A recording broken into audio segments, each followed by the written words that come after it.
on a tous des moments qui nous marquent plus que d'autres. Moi, c'était le mardi midi. Le mardi midi du confinement.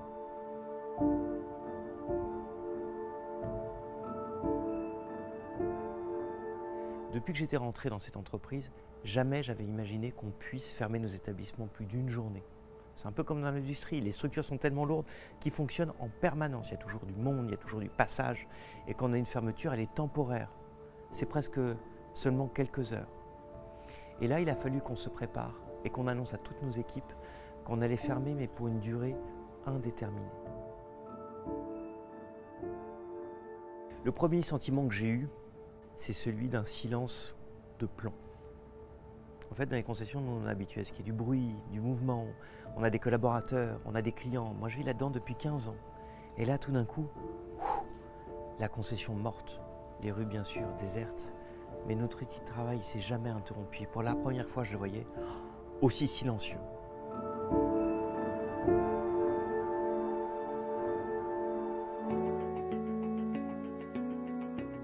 L'argent ne justifie pas tout. Le business ne justifie pas tout.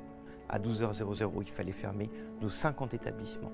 Il fallait que nos 1500 collaborateurs aient quitté tous nos établissements.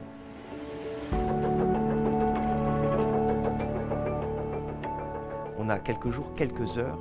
Il faut absolument qu'on protège nos clients. On ne pouvait pas se dire on va fermer nos établissements et garder des voitures qui pourront être utiles à nos clients. Et en l'espace de quelques heures, on a essayé de livrer toutes les voitures, de finir les réparations. Le mot d'ordre était on sort toutes les voitures des concessions, toutes, et on se dépêche parce que nos clients peuvent en avoir besoin. J'ai pas eu le temps d'être angoissé, j'ai même pas pensé à mes gamins. Je pensais à ma boîte, et quand je pensais à ma boîte, je pensais à mes collaborateurs. C'est qu'est-ce qu'il faut faire, quelles sont les décisions, quelles sont les organisations à mettre en place, comment on prépare cette réouverture. En fait, j'ai jamais eu le temps d'angoisser.